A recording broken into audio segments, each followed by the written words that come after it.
담배 찬송가 279장 찬송합니다.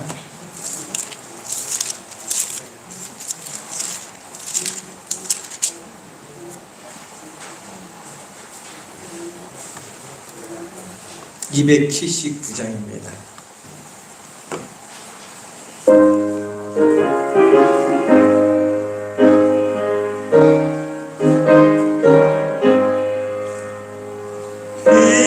인하신 곳에 주여 내가 비오니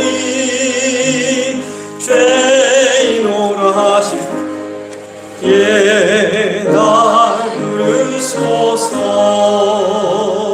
주여 주여 내가 비오니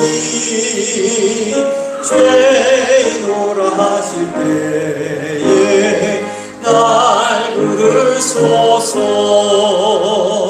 자비하신 보좌 앞에 엎드려 자복하고 회개하니 믿음 주소서. 주여 주여 내가 비오니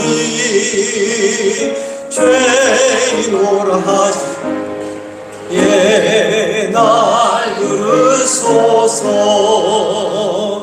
주의 공로 의지하여 주께 가오니 상한 마음을 고치시고 구원하소서. 주여 주여 내가 비오니 죄인오라 하실 때에 날 부르소서. 반복되는 우리 주여 위로하소서. 우리 주와 같으시니 어디 있을까. 주여 주여 내가 비오니 죄인오라 하실 때에 날 부르소서.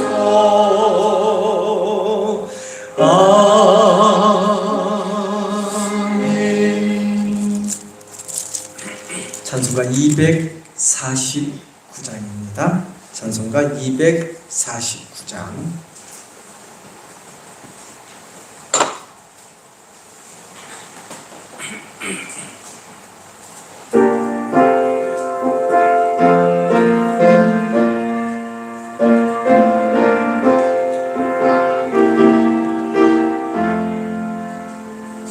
주 사랑하는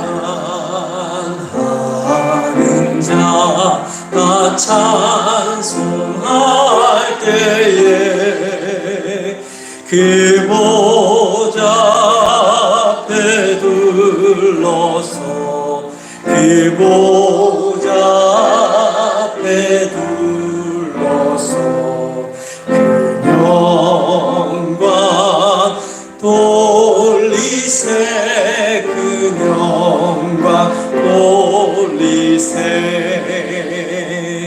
저 맑고 노묘한 시온성 향하여가 세네 주의 찬란한 성에 찬송하며 올라가세. 주 믿지 않는 자 다 찬송 못하나.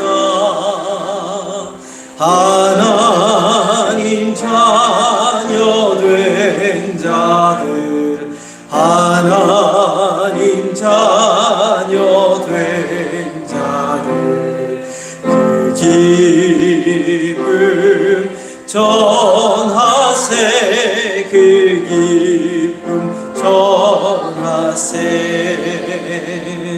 저 밝고도 묘한 시온성 향하여가 세네 주의 찬란한 성에 찬송하며 올라가세. 저 하늘 황금길, 저 하늘 황금길 나 올라갈 때에 시온 성 언덕 위에서, 시온 성 언덕 위에서 수많은 천사들 날 인도하리라. 저 밝고도 묘한 시온성 향하여가 세네 주의 찬란한 성에 찬송하며 올라가세. 내 눈물 다 씻고 늘 찬송 부르리. 저 임마누엘 주 앞에, 저 임마누엘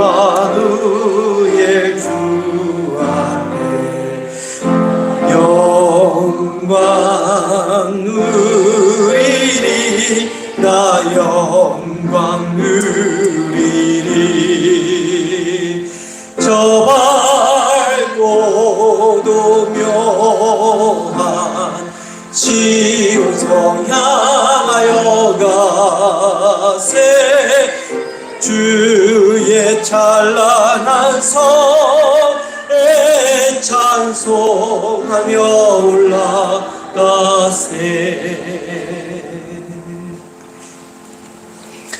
다 함께 자리에서 일어나셔서 조용한 기도드림으로 주일 예배 하나님께 올려드립니다.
주의 말씀의 맛이 내게 어찌 그리 단지요, 내 입의 꿀보다 더 다니이다.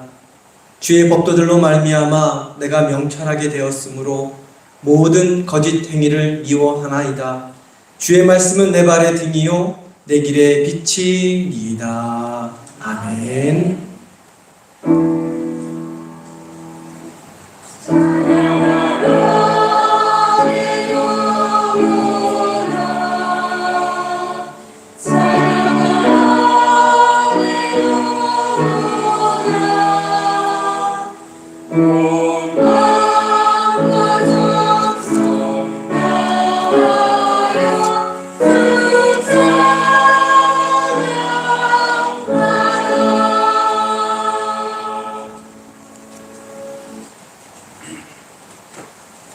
다 함께 경배와 찬양, 예수 우리 왕이여 찬양합니다.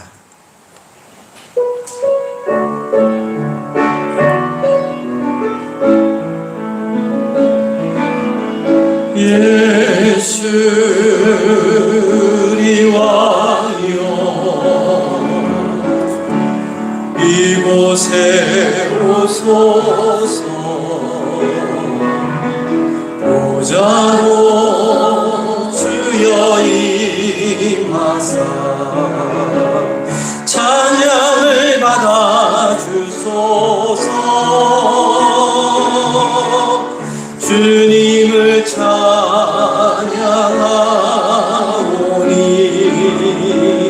주님을 경배하오니 왕이신 예수여 오셔서 좌정하사 다스리소. 두 손 들고 찬양합니다. 예수 우리 왕이여 예수 우리 왕이여 이곳에 오소서 보좌로 주여 임하사 찬양을 받아 주소서 주님을 찬양하오니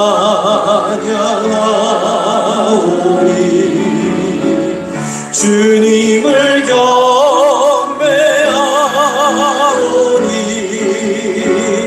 왕이신 예수여 오셔서 좌정하사 다스리소서.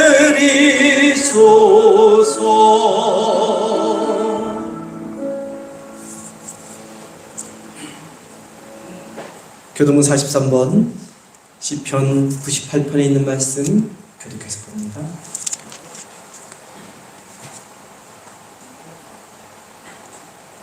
시편 99편입니다. 교도문 43번 시편 99편 교독해서 봅니다. 여호와께서 다스리시니 만민이 떨 것이요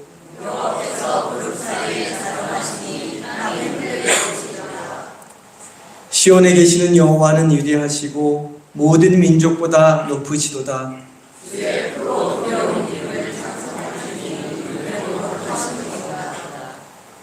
능력 있는 왕은 정의를 사랑하느니라. 주께서 공의를 견고하게 세우시고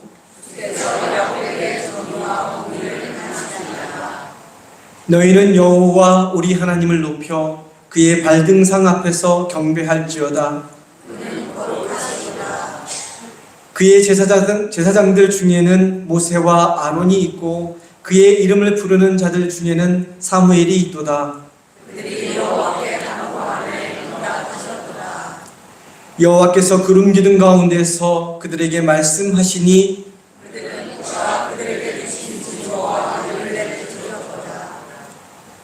여호와 우리 하나님이여 주께서는 그들에게 응답하셨고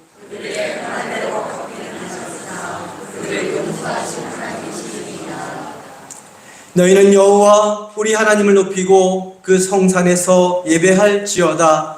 여호와 우리 하나님은 거룩하심이로다. 아멘. 사도신경으로 신앙 고백드립니다. 전능하사 천지를 만드신 하나님 아버지를 내가 믿사오며 그 외아들 우리 주 예수 그리스도를 믿사오니 이는 성령으로 잉태하사 동정녀 마리아에게 나시고 본디오 빌라도에게 고난을 받으사 십자가에 못 박혀 죽으시고 장사한 지 사흘 만에 죽은 자 가운데서 다시 살아나셨으며 하늘에 오르사 전능하신 하나님 우편에 앉아 계시다가 저리로서 산 자와 죽은 자를 심판하러 오시리라. 성령을 믿사오며 거룩한 공예와 성도가 서로 교통하는 것과 죄를 사하여 주시는 것과 몸이 다시 사는 것과 영원히 사는 것을 믿사옵나이다. 아멘.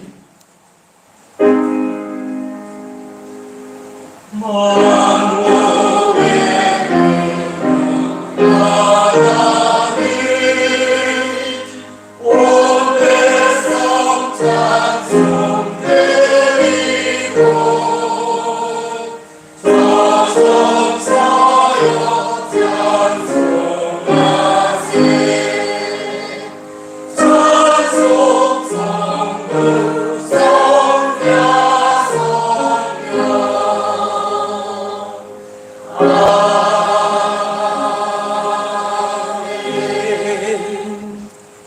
앉으시기 바랍니다. 김현자 권사님 나오셔서 대표하여 기도해 주시겠습니다.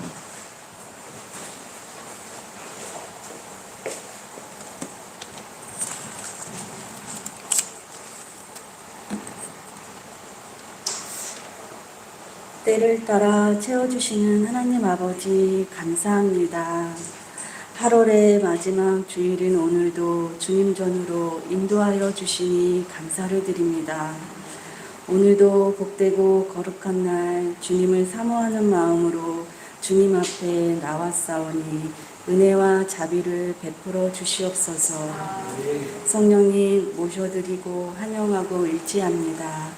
이 시간 임재하셔서 우리의 영혼이 잠잠히 하나님만 바라보게 하시고 여호와 하나님을 기뻐하며 찬양하게 하옵소서. 하나님, 저희의 모든 죄를 고백합니다. 생각으로, 마음으로, 입술로 지은 모든 죄를 용서하여 주시고 예수님의 보혈로 깨끗게 하여 주시옵소서. 대한민국을 사랑하시는 하나님, 이 나라와 이 민족을 긍휼히 여겨주시고 은혜를 베풀어 주시옵소서.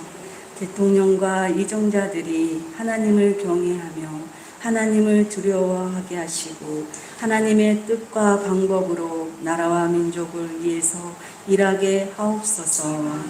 남과 북이 복음 안에서 하루속히 평화 통일을 이룰 수 있도록 하나님 역사하여 주시옵소서. 상리 교회를 사랑하시는 하나님 감사합니다. 서로 사랑하며 섬기고 나누며 주님의 복음을 전하는 구원의 방주가 되는 교회 되게 하옵소서. 오직 성령 안에서 하나 되는 교회 되기를 원하고 바랍니다. 연로하신 성령님과 병중에 있는 성도님들마다 하나님 함께 하셔서 위로하여 주시고 치료하여 주셔서 기쁨으로 다 함께 모여 예배할 수 있는 은혜를 허락하여 주시옵소서. 하나님, 겸손히 말씀 듣기를 원합니다. 생명의 말씀 전하시는 목사님, 영과 육을 강건하게 보호하여 주시고 성령 충만함으로 함께하여 주옵소서. 말씀을 듣는 모든 성도들에게 말씀이 꿀송이처럼 달아 주야로 묵상하게 하시고 말씀 안에서 순종하며 살아갈 수 있는 믿음을 더하여 주시옵소서. 이 시간 찬양대의 찬양과 예배를 위해 헌신하는 손길들을 기억하여 주시고 크신 은혜와 복의 복을 더하여 주옵소서. 우리의 예배를 하나님 홀로 받으시기를 원하오며 예수님의 이름으로 기도드립니다. 아멘.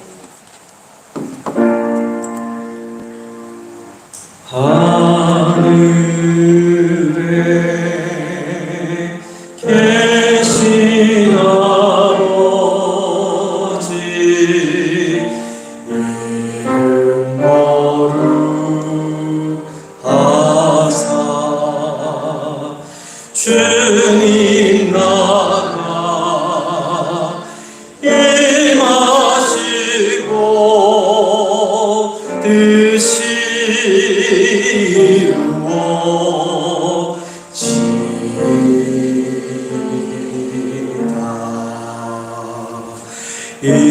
일용할 양식 주시고 우리들의 큰 죄 다 용서하시고 또 시험에 들임하시고 악에서 구원하소서. 되게 주의 나라 주의 권세 주의 영광 영원히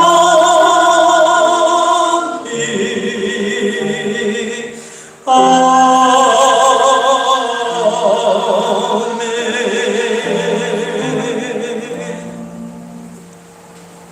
이 시간 준비한 예물을 하나님께 올리겠습니다.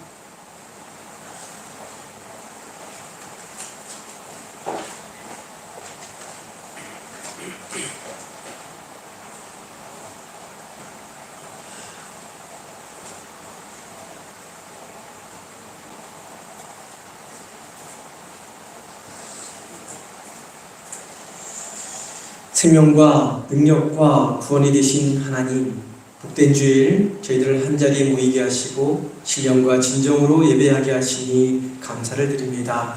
우리를 죄와 죽음에서 건져주시고 또한 이 험한 세상 가운데에서 믿음으로 살아갈 수 있도록 지키시고 도우시고 인도하여 주시니 감사를 드립니다. 그 은혜 그 사랑 기억하며 주님께서 저희 삶에 주신 모든 것 중 일부를 하나님께 올려드립니다. 우리 삶에 베풀어 주신 하나님의 크고 놀라운 은혜에 비하면 너무나도 부족하고 초라하지만 우리의 마음, 우리의 정성이 담긴 예물 기쁘게 흠양하여 주시고 우리 삶에 풍성한 은혜를 내리어 주옵소서. 우리의 가정과 자녀와 일터에 복의 복을 더하여 주옵소서. 드린 예물이 하나님 나라를 위하여 귀하게 거룩하게 값지게 사용되어지는 예물 되게 하시고 이 예물이 쓰여지는 곳마다 하나님의 사랑과 은혜가 퍼져나가는 복된 예물 되게 하여 주옵소서. 귀하신 우리 주 예수 그리스도의 이름으로 기도드립니다. 아멘.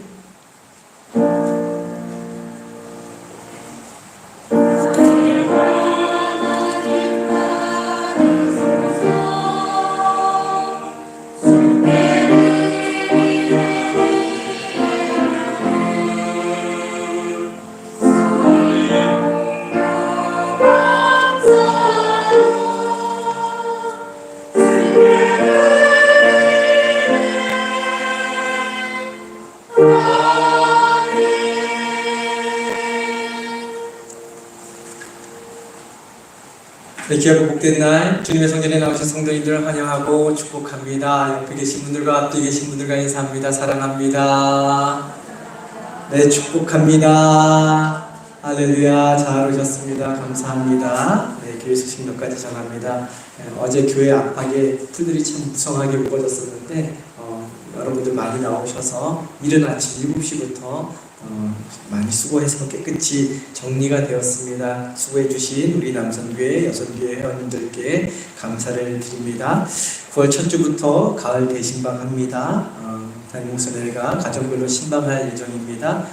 숙장님들이 일정 잡아주셔서 미리미리 알려주시고 못하시게 될 경우, 옮기셔야 될 경우에 미리미리 연락 주셔서 조율을 잘 할 수 있도록 그렇게 숙장님들이 좀 신경을 써주시기를 바랍니다. 한 가지 광고 더 드립니다. 이 계단 내려가실 때 첫 번째 계단이 조금 낮습니다. 나머지 계단은 다 똑같은데 첫 번째 계단이 한 절반 정도로 낮아서 허디딜 수가 있습니다. 연로하신 어르신들 특별히 내려가실 때 그냥 내려가지 마시고 옆에 난간이 있거든요. 예, 난간. 예전에는 가운데 있었는데 양옆으로 뺐습니다. 좀 넓게 보이게 하려고 뺐는데 옆쪽으로 가셔서 오른손이든 왼손이든 난간 붙잡고 한 걸음 한 걸음 천천히 꼭 내려가시기를 바랍니다. 연천지방이 은혜롭고 평화로운 지방 되도록 기도해 주시고 또 아프신 환우들을 위해서 잊지 말고 중보로 기도해 주시기를 바랍니다. 찬송가 446장 찬송합니다.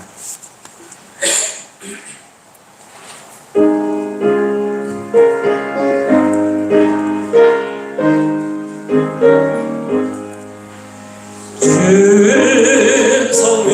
성회는 참 기쁨 없도다. 날 사랑하신 주를 계시옵소서. 기쁘고 기쁘도다. 항상 기쁘도다. 나 주께 왔사오니 복 주옵소서. 나 주께 왔으니 복 주시옵소서. 주 함께 계시며 그 시험이긴 기쁘고 기쁘도다. 항상 기쁘도다. 나 주께 왔사오니 복 주옵소서. 주 떠나가시면 내 생명 헛되네. 기쁘나 슬플 때 늘 계시옵소서. 기쁘고 기쁘도다 항상 기쁘도다 나 주께 왔사오니 복 주옵소서 그 귀한 언약을 이루어 주시고 주 명령 따를 때 늘 계시옵소서 기쁘고 기쁘도다 항상 기쁘도다 나 주께 왔사오니 복 주옵소서 아멘.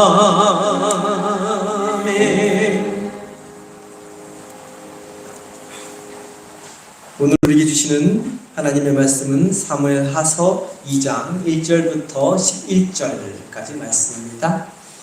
구약성경 449면 사무엘하서 2장 1절부터 11절.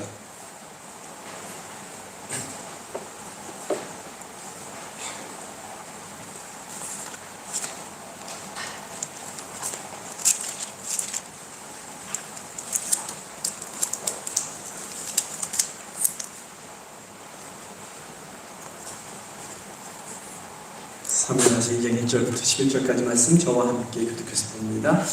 그 후에 다윗이 여호와께 여쭈하되 내가 유다 한 성읍으로 올라가리이까 여호와께서 이르시되 올라가라. 다윗이 아뢰되 어디로 가리이까 이르시되 헤브론으로 갈지니라.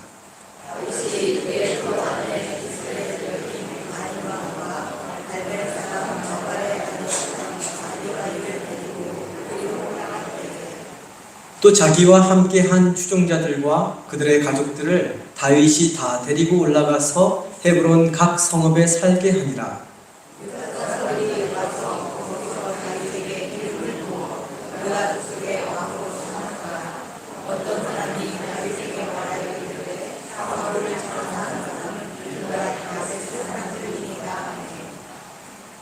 다윗이 길르앗 야베스 사람들에게 전령들을 보내 그들에게 이르되 너희가 너희 주 사울에게 이처럼 은혜를 베풀어 그를 장사하였으니 여호와께 복을 받을지어다.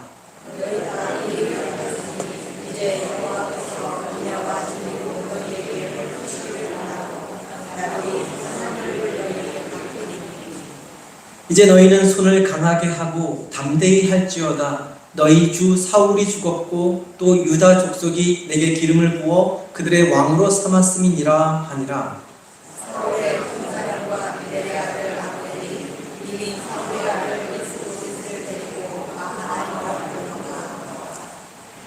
길앗과 아술과 이스라엘과 에브라임과 베냐민과 온 이스라엘의 왕으로 삼았더라.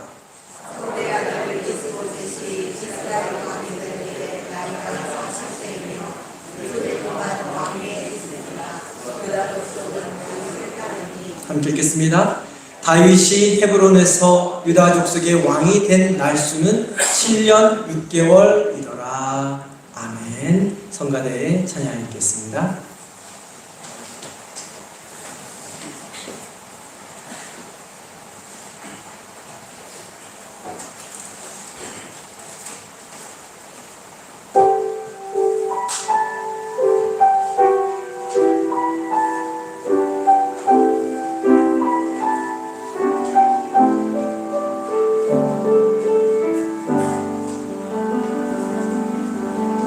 주의 말씀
하나님께 영광의 박수 올립니다. 시간 주신 순간에게 큰 격려의 박수 드리시기 바랍니다.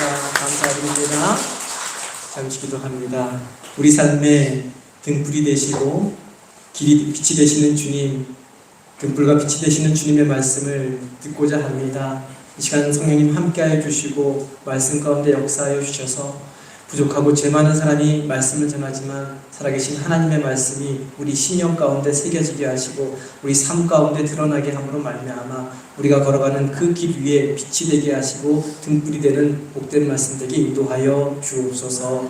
귀하신 예수 그리스도 이름으로 기도드립니다. 아멘.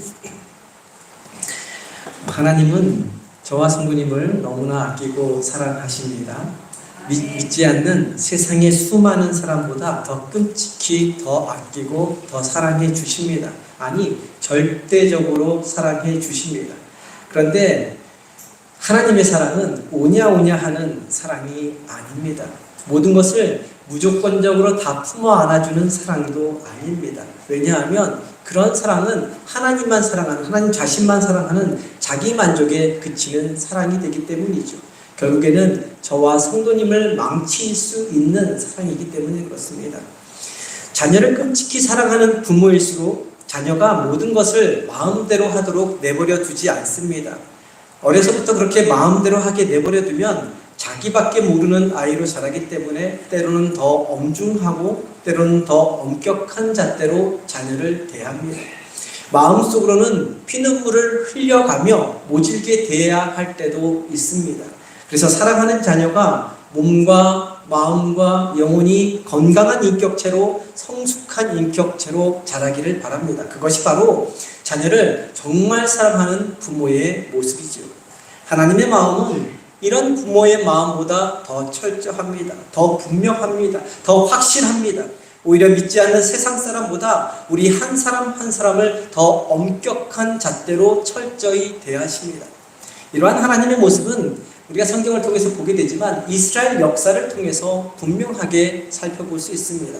하나님이 선택한 백성이 누구입니까? 이스라엘 백성 아닙니까? 하나님이 가장 사랑하는 백성이 바로 이스라엘 백성이었습니다. 그런데 이 세상에 수많은 나라들의, 세상 모든 나라들의 역사와 비교해 볼 때 이스라엘이라는 국가의 역사만큼 파란만장한 나라를 찾아보기는 정말 어렵습니다. 이 세상의 다른 어느 민족보다 하나님의 자녀로 선택받은 야곱의 자손들처럼 심각하게 그리고 자주 고통받는 민족도 찾아보기 정말 어렵습니다.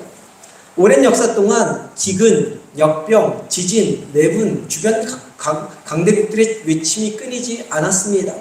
나라가 쫄딱 망해서 포로로 끌려가서 70년 동안 이방 땅에서 살기도 했고요. 강대국들의 식민지배를 끊임없이 받아왔습니다. 우리 일제시대 한 번 받았지만 늘 식민지배를 받아왔습니다. 심지어 2000년 가까운 시간 동안 나라가 없었습니다. 나라 없이 전 세계를 떠돌아다니는 그러한 민족이 바로 유대인들이었습니다. 그래서 떠돌아다니면서 유럽 각지에서 마녀사냥을, 중세시대엔 마녀사냥을 당하기도 했고 히틀러 치하에서는 600만 명이나 넘는 유대인이 학살당하기도 했습니다. 왜 하나님이 특별히 사랑해서 선택한 민족이 온 인류의 역사 속에서 이렇게 파란만장한 삶을 살았을까요? 다른 이유 없습니다.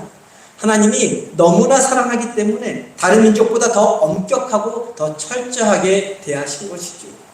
아모스 말씀을 보면 하나님이 이스라엘 백성에게 이런 말씀을 해주시는 장면이 나옵니다. 내가 땅의 모든 족속 가운데 너희만을 알았나니, 내가 땅의 모든 족속 가운데, 수많은 족속 가운데 너희 이스라엘만 알았나니라고 말씀합니다. 하나님이 세상의 수많은 민족, 수많은 나라들 중에 오직 이스라엘 백성들만 알았고 그들을 사랑하고 아끼고 바라보았다는 것이죠. 근데 그 다음 구절을 보면 아주 잔인한 말씀이 나옵니다. 우리 아모스 3장 2절 말씀 한 목소리로 볼까요? PPT를 통해서. 네, 아모스 3장 2절 말씀입니다. 함께 봅니다. 내가 땅의 모든 족속 가운데 너희만을 알았나니 그러므로 내가 너희 모든 죄악을 너희에게 보응하리라. 이스라엘 백성들만 알고 계실 정도로 이스라엘을 아끼고 돌보고 사랑하시는 하나님이시라면 내가 땅의 모든 족속 가운데 너희만을 알았나니 그러므로 내가 너희 모든 죄악을 눈감아주고 너희의 잘못을 다 용서해주고 너희의 모든 범죄 행위를 덮어주리라 말씀해 주셔야 하지 않습니까? 그렇지 않습니까? 근데 그렇게 말씀하시지 않습니다. 오히려 더 철저하고 더 분명하게 죄악에 대해 보응하시겠다고, 잘못한 것에 대한 죄값을 치르게 하시겠다고 지금 말씀하고 계신 것입니다. 거듭 말씀드리지만 하나님의 이스라엘 백성들을 정말 끔찍히 너무나 사랑하셨습니다. 그러나 그들의 죄에 대해서는 절대로 그냥 넘어가지 않으셨습니다. 모든 것을 품어주시고 모든 것을 용서해 주시는 분이시지만 회개하지 않는 자, 곧 죄와 잘못을 뉘우치고 고치지 않는 자를 무턱대고 용서해 주시는 분이 아니시기 때문입니다. 너무나 아끼고 사랑하시지만 징계와 채찍 없이 죄를 그냥 덮어주시는 분이 아니시기 때문입니다. 죄의 속성은 세상의 속성이고 사탄의 속성이기 때문에, 또한 하나님의 자녀로 살아갈 수 없게 만드는 그러한 속성이기 때문에, 그리고 하나님의 백성으로 성숙해질 수 없게 만드는 속성이기 때문에 분명하게 철저하게 확실하게 다루신 것이죠. 그래서 하나님이 끔찍히 아끼고 사랑했던 이스라엘의 역사가 다른 나라의 역사보다 파란만장할 수밖에 없었던 것입니다. 악은 모양이라도 버리는 민족으로 삼기 위해, 세상 열방을 향해 본이 되는 민족으로 삼기 위해 그렇게 깊숙이 개입하시고 친히 역사하셨던 것이죠. 하나님이 끔찍이 아끼고 사랑했던 민족 이스라엘의 역사가 그러했듯이 믿음으로 살아가고자 하는 저와 성도님의 삶도 동일합니다. 우리 삶에 고난과 아픔과 상처와 고통이 많이 찾아온다면 하나님이 나를 너무나 사랑하시기 때문입니다. 내 속에 있는 모든 불순분들, 버려야 할 것들을 하나하나 제거하고 나를 정금같이 단련하고 훈련시키시기 위해서 하나님의 자녀로 온전히 살아가게 하기 위해서인 것이죠. 내 안에 잘못된 것이 있는데도, 내 안에 버려야 할 것이 있는데도, 내가 하나님과 어울릴 수 없는 죄의 모양들이 있는데도 내 삶에 아무런 일도 일어나지 않는다면 좋아할 것이 아니라 비극으로 여겨야 합니다.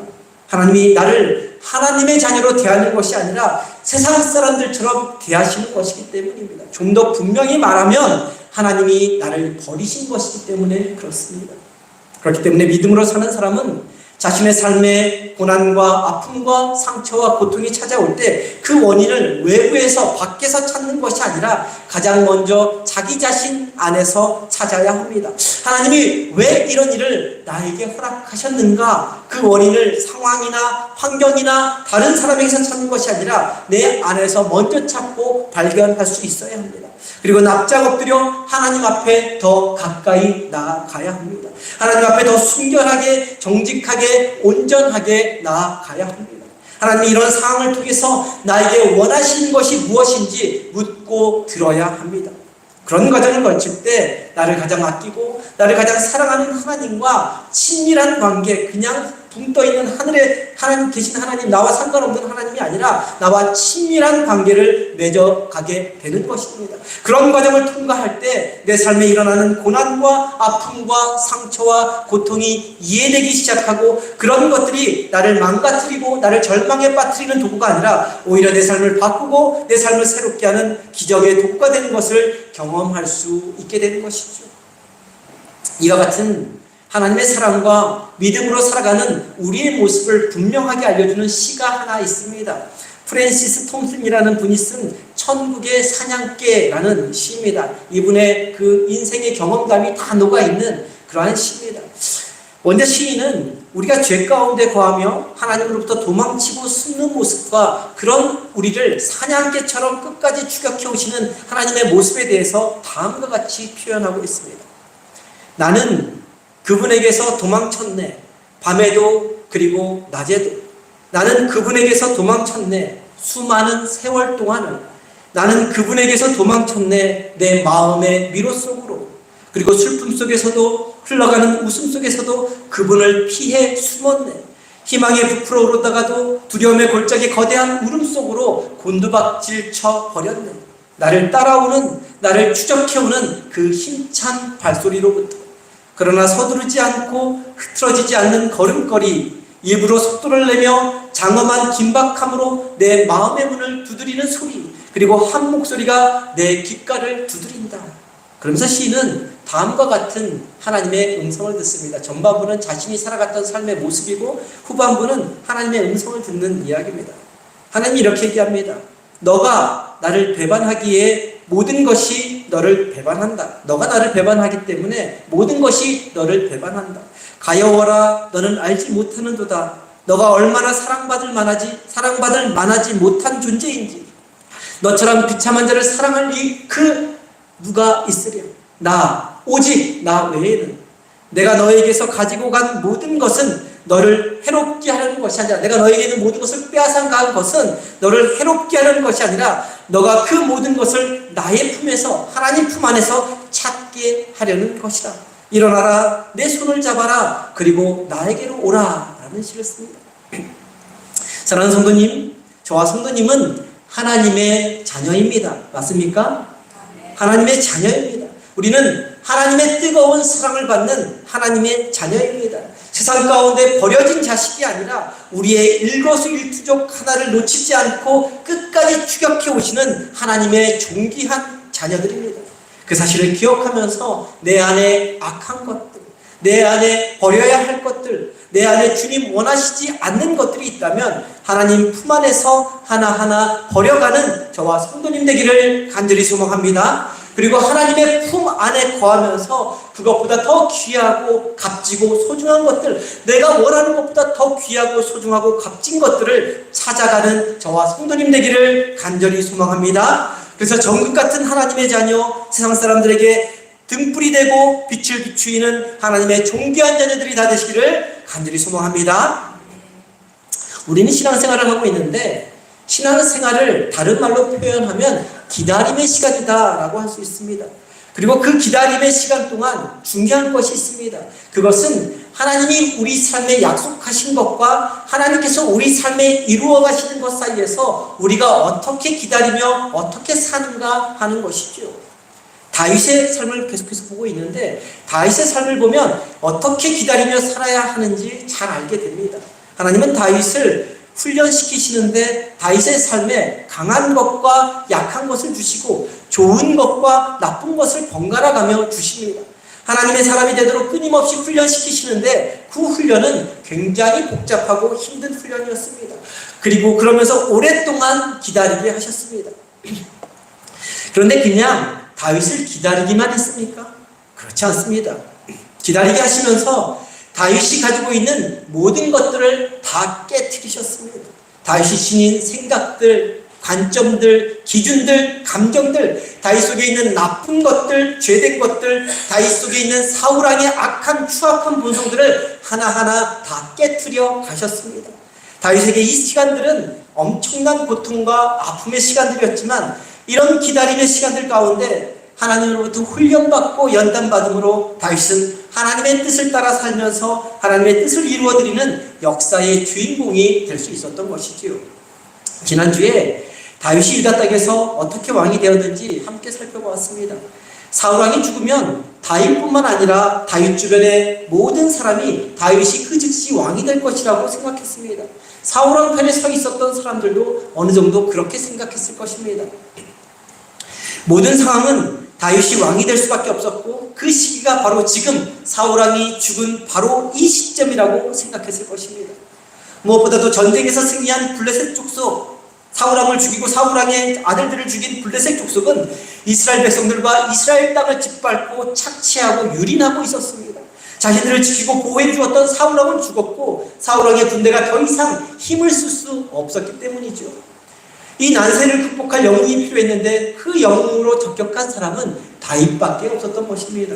다윗은 이미 소년 시절에도 블레셋의 장수 골리앗을 물리쳤던 전적이 있었습니다. 그래서 모든 이스라엘 백성이 사울은 천천히요, 다윗은 만만이라고 노래하지 않았습니까?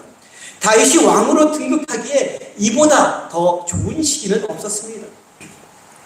그 순간 다윗은 하나님의 약속한 바로 그때가 왔다라고 여기며 예루살렘이나 베들레헴으로 가서 나는 하나님이 기름 부어 세운 왕이요, 사울왕의 뒤를 이을 왕이 바로 나요, 나를 왕으로 세우시오라고 선포하지 않았습니다.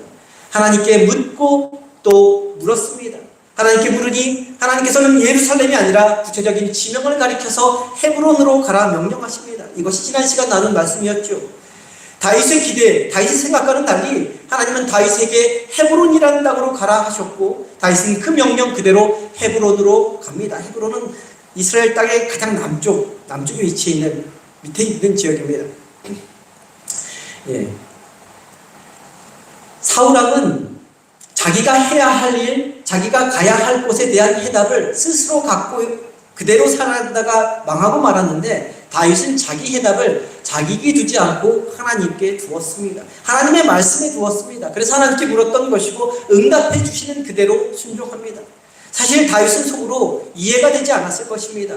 지금 상황이 얼마나 급박한데 당장 중심지인 예루살렘으로 가서 군사를 모아서 블레셋의 횡포로부터 이스라엘 백성을 구해야 하는데, 아니면 사무엘 선지자로부터 기름 부음 받은 땅인 고향 땅 베들레헴으로 가서 세력을 형성하고 힘을 모아 왕국을 이루어가야 할 텐데 왜 헤브론으로 가라고 하시는지 이해할 수가 없었을 것입니다.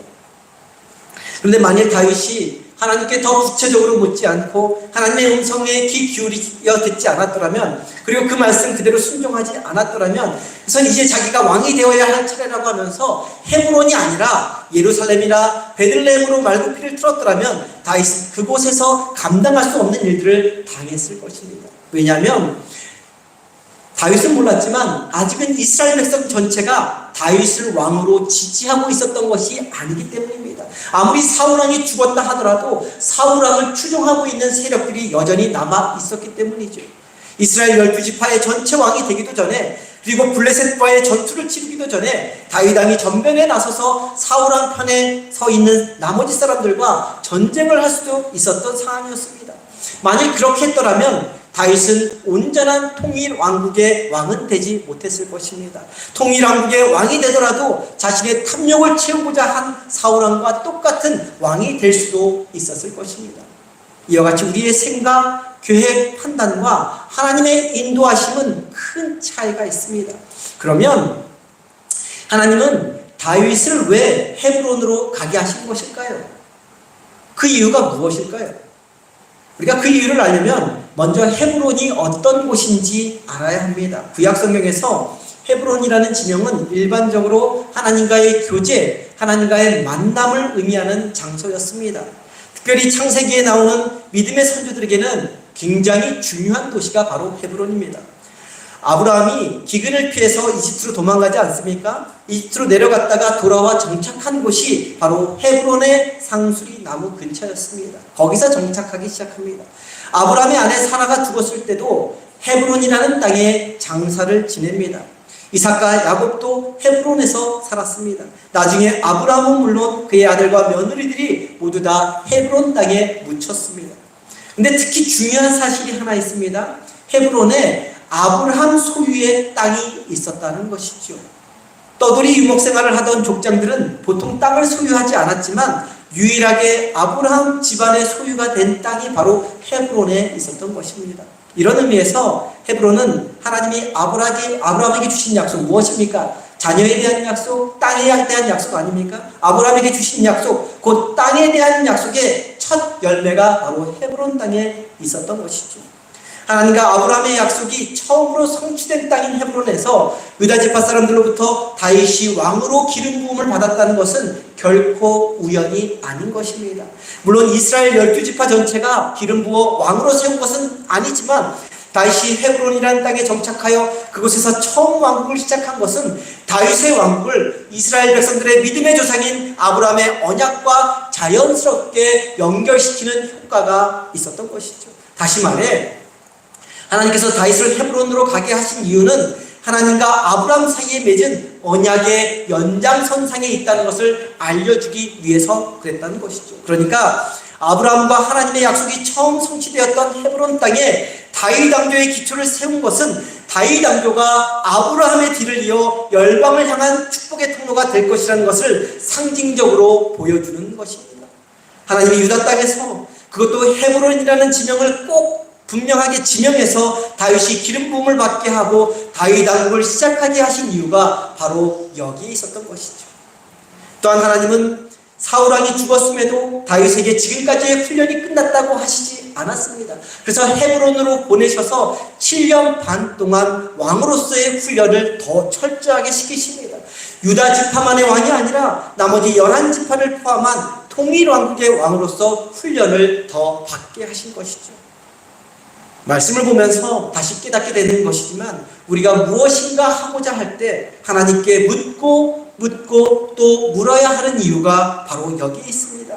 왜냐하면 하나님이 나를 가장 정확히 아시기 때문입니다. 내가 무엇을 해야 할지, 내가 어디로 가야 할지, 내가 어떻게 살아야 할지 하나님이 가장 분명하게 아시기 때문입니다.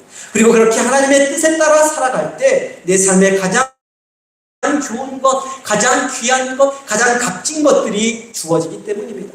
비록 하나님의 뜻을 따르는 과정에서 모진 훈련을 받아야 하고 참고 인내하며 기다리는 훈련도 해야 하지만 그 결과는 세상의 그 어떤 것과도 비교할 수 없는 복된 것이기 때문입니다. 내 생각, 내 계획, 내 뜻에 따라 산 것과는 비교도 되지 않는 놀라운 경이로운 기적과도 같은 결과를 가져오기 때문에 그렇습니다. 이 사실을 기억하며 사는 저와 성도님 되기를 간절히 소망합니다. 그래서 무엇인가 결심하고 무엇인가 행동으로 옮기기 전에 가장 먼저 하나님의 뜻을 묻고 또 물어보는 저와 성도님 되기를 소망합니다. 나 자신을 온전히 내려놓고 나를 내려놓고 하나님의 뜻을 묻고자 간절히 기도하면 하나님은 반드시 대답해 주시는 분이십니다. 내가 대답을 듣지 못하는 것은 내가 내 안에 너무나 많기 때문에, 내 것이 너무나 많기 때문에, 내 것을 내려놓지 못하기 때문에 하나님의 음성이 들리지 않는 겁니다. 나를 온전히 내려놓으면 하나님이 말씀해 주십니다. 어떻게 하라고 구체적으로 지명까지 알려주시듯이 그렇게 다 말씀해 주십니다. 하나님께서 응답해 주시는 말씀을 듣고 하나님의 뜻을 따라 살아감으로 우리 삶의 가장 좋은, 가장 귀하고 값진 열매를 아름드리 맺어가는 저와 성도님 되기를 간절히 소망합니다. 제가 앞서 잠시 말씀드렸지만 8절 이하의 말씀을 보면 하나님께서 다윗을 예루살렘이나 베들레헴이 아닌 헤브론으로 가라고 명령하신 이유가 좀 더 분명하게 드러납니다. 우려했던 대로 사울왕을 지지하는 세력들이 사울의 넷째 아들을 왕으로 세운 것이죠. 이들은 사울왕의 정통성을 이어가고자 하는 거창한 명분을 앞세웠지만, 사울왕을 지속해야겠다는 그 명분을 앞세웠지만 사실은 자신들의 이득을 얻고 사울왕권에서 누린 그 권세를 지속하기 위해서 이와 같은 일을 했던 것이죠. 사울왕처럼 하나님의 뜻을 거슬러서 하나님의 계획과는, 하나님의 뜻과는 반대로 움직여 나아갔던 것이죠. 이들은 바로 사울왕의 시복이었던 군사령관 넬의 아들 아브넬과 그를 따르는 무리들이었습니다. 8절, 9절 말씀인데요. 우리 8절과 9절 말씀 한 목소리로 보겠습니다. 함께 봅니다. 사울의 군사령관 넬의 아들 아브넬이 이미 사울의 아들 이스보셋을 데리고 마하나임으로 건너가 길르앗과 아술과 이스라엘과 에브라임과 베냐민과 온 이스라엘의 왕으로 삼았더라. 블레셋에 이스라엘 땅이 점령이 당하니까 요단강 건너편에 있는 마하나임으로 가서 지금 새로운 왕국, 사울 왕국을 세운 겁니다. 세상적인 눈으로 본다면 왕이 죽었을 때 왕의 아들 중에서 다음 왕을 세우는 것은 너무나 당연한 일입니다. 그렇지 않습니까? 당연한 일이죠. 하지만 신앙적인 관점에서는 아무리 세상에서 통용되고 아무리 세상 사람들이 당연하게 여기는 일들이라 할지라도 먼저 그것이 하나님의 뜻에 맞는지 아닌지 확인해야 합니다. 왜냐하면 하나님의 통치 않는 나라에서는 이와 같이 지극히 당연하고 통용되는 세상적인 방식이 전혀 들어맞지 않을 때가 더 많기 때문이죠. 하나님은 이미 사무엘 선지자를 통하여 다윗을 택했고 기름 부음을 받게 하셨고 사울왕 다음으로 왕으로 하나님은 이미 세워 놓으셨습니다. 이스라엘 백성 전체가 이미 다 알고 있는 사실이었습니다. 그럼에도 불구하고 사울왕의 신하들은 하나님의 뜻을 무시하고 세상의 방식에 따라 사울의 넷째 아들 이스보셋을 왕으로 세웠던 것입니다. 하나님의 길, 하나님의 방법이 아닌 인간의 방법, 인간의 길을 선택한 것이죠. 그리고 하나님의 뜻을 무시하고 자신들의 뜻이 오히려 당연하다고 생각했던 것입니다. 이처럼 사람의 마음에 하나님의 뜻, 하나님의 계획, 하나님의 방법을 집어넣는다는 것은 정말 어려운 일입니다. 하나님의 뜻에 따라 산다는 것이 이렇게 힘든 것입니다. 아직 자기 주변에 힘이 남아있고 자기를 동조해주고 따라주는 사람도 있고 밀어붙이면 될 것도 같고 잘못하면 무엇인가 할 수 있을 것 같아 보였습니다. 그러나 그렇게 되면 솔직히 하나님의 뜻은 안중에 두지 않게 되는 것입니다. 사울왕은 죽었지만 그래도 11지파 사람들 중에 아직 사울왕 편에 있는 사람도 있었기 때문에, 그리고 알려지지 않았지만 그래서 수치스러운 사람이라는 뜻을 지닌 사울왕의 넷째 아들, 숨어 있었던 아들입니다. 그래서 넷째 아들 이스보셋이 살아 있었기 때문에 사울왕의 군대장관 중에 한 명이었던 아브넬은 할만했던 것입니다. 그래서 하나님의 뜻을 거슬러 행동했던 것이죠. 그래서 사울왕국을 세우게 됐던 것이죠. 그러면 하나님의 뜻을 따르지 않고 거스르면 어떻게 됩니까? 모든 일들이 생각하고 계획한 대로 하나하나 척척 들어 맞아가고 또 모든 일이 막힘없이 술술 풀려 나가는 것처럼 보일 수 있습니다. 그래서 사울왕국 다시 만들지 않았습니까? 그러나 그 결과는 항상 비참하게 끝나고 맙니다. 예기치 않은 순간에 날벼락을 맞게 됩니다. 순식간에 쑥대밭이 되고 맙니다. 모든 계획들, 순조롭던 모든 상황이 한순간에 물거품이 되고 맙니다. 그것이 오늘 함께 읽은 말씀 이후에 나오는 말씀과 3장 4장에 나오는 사무엘상 3장 4장에 나오는 내용입니다. 우리가 그런 일을 경험하기 전에 우리가 가장 먼저 앞세워야 하는 것은 하나님의 뜻입니다. 하나님의 뜻을 따르는 것입니다. 내 감정과 계획과 생각과 경험들을 다 내려놓고 하나님, 이렇게 하는 것이 맞는 것인가요? 하나님, 저렇게 하는 것이 맞는 것인가요? 이것도 저것도 아니면 도대체 내가 어떻게 해야 합니까? 묻고 또 물어야 합니다. 응답해 주실 때까지 기다려야 합니다. 응답이 없는 것은 조금 전에 말씀드렸듯이 나를 내려놓지 않았기 때문입니다.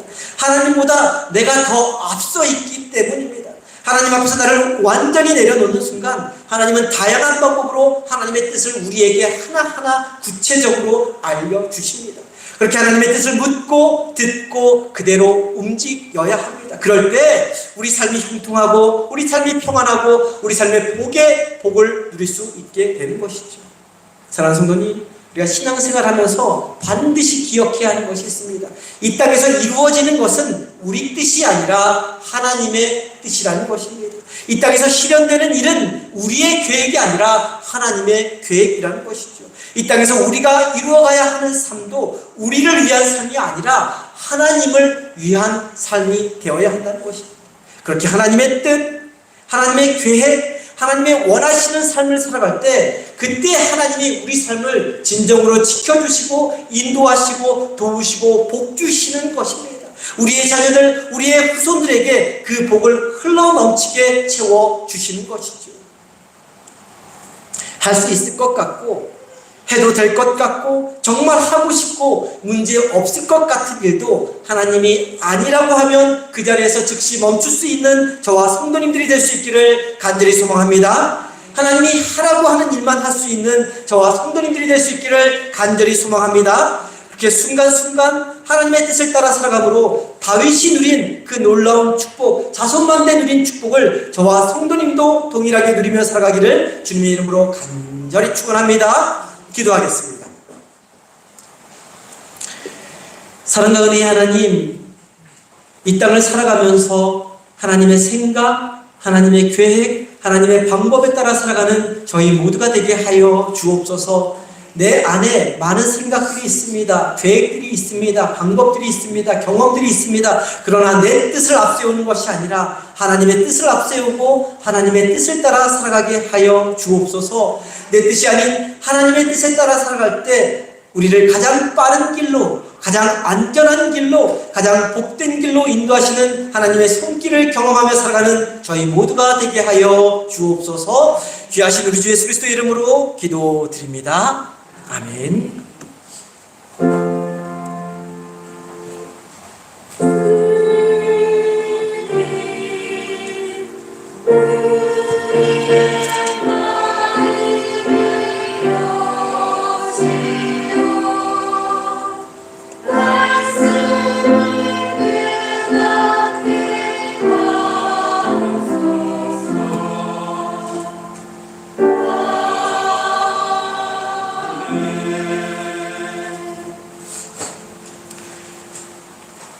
다 함께 자리에 일어나셔서 찬송가 325장 찬송합니다.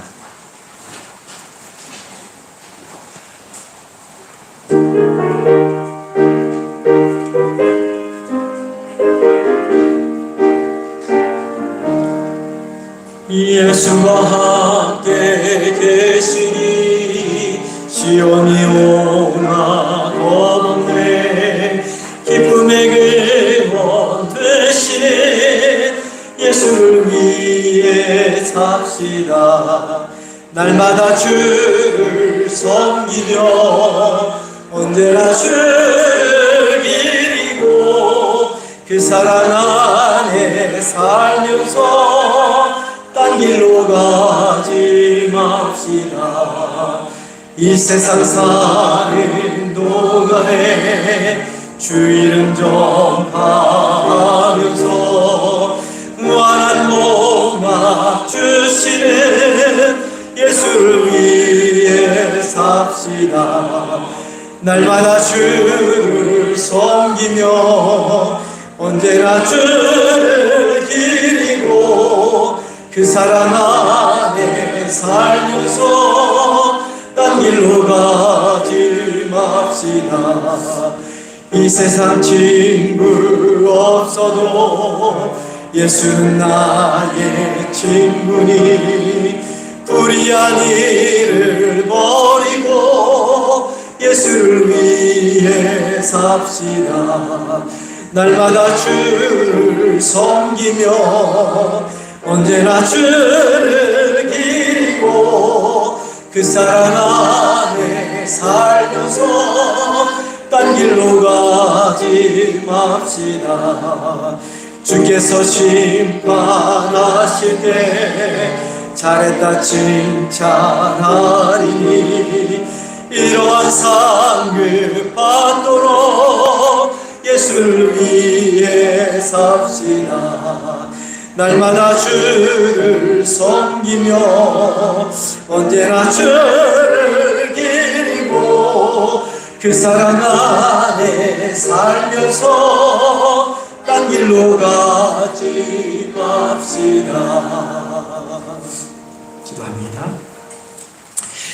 지금은 십자가에서 죽으시기까지 우리를 품 안아 주신 우리 주 예수 그리스도의 은혜와 하나님 아버지의 크고 높고 깊은 사랑과 우리를 지키시고 도우시고 인도하시는 성령님의 감화 감동 역사하심이 매 순간마다 하나님의 뜻을 따라 살아가고자 결단하며 돌아가는 성도님들의 머리머리 위에 이제부터 영원토록 함께하여 주시기를 간절히 축원하옵나이다.